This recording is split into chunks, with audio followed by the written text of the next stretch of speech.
Hello hi friends, నా పేరు గోపాల్. మీరు చూస్తున్నారు థింకింగ్ వే యూట్యూబ్ ఛానల్. మొత్తంలో తెలంగాణ ప్రభుత్వం ప్రతిష్టాత్మకంగా చేపట్టినటువంటి పథకం రైతు భరోసా పేమెంట్.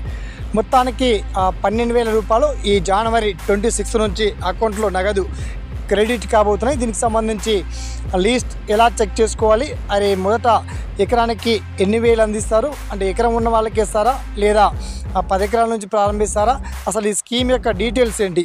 మొత్తానికి 26 నుంచి అకౌంట్లో పేమెంట్ నగదు క్రెడిట్ అవుతున్నాయి. మరి ఆ రోజు బ్యాంక్ హాలిడే అయినప్పటికీ ఎటువంటి షరతులు లేకుండా అకౌంట్లో మాత్రం పేమెంట్ క్రెడిట్ చేయడానికి ప్రభుత్వం సర్వం సిద్ధంగా ఉంది. దీనికి ఎన్ని వేల కోట్ల డబ్బులు అవసరం అవుతున్నాయి, ఆ డీటెయిల్స్ ఏంటో మనం షార్ట్ కట్లో తెలుసుకుందాం. సో ఫ్రెండ్స్, మొత్తంలో ఈ రైతు భరోసా పేమెంట్ కింద ఎకరానికి 6,000 చొప్పున 2 విడతల్లో కలిపి మొత్తంలో 12,000 రూపాయలు. అంటే ఈ యాసంగి సీజన్లో వానాకాలం అయితే ఎట్లా మునిగిపోయింది, కానీ ఈ వానాకాలం తర్వాత నెక్స్ట్ ఇప్పుడు యాసంగి సీజన్ పనులు కొనసాగుతున్నాయి. కాబట్టి ఈ యాసంగి పంటకు గాను ఎటువంటి షరతులు లేకుండా ఎకరానికి 6,000 రూపాయల చొప్పున తెలంగాణ రాష్ట్ర వ్యాప్తంగా ఉన్నటువంటి 33 జిల్లాల్లో ఎన్ని భూములైతే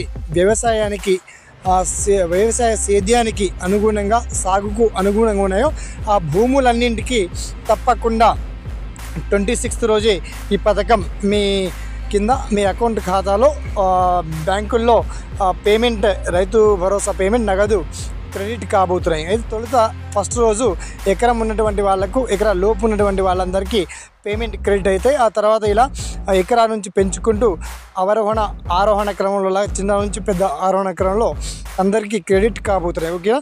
ఈ స్కీమ్ సంబంధించి మిగతా డీటెయిల్స్ మీకు వీడియో కింద లింక్ ఇచ్చాను.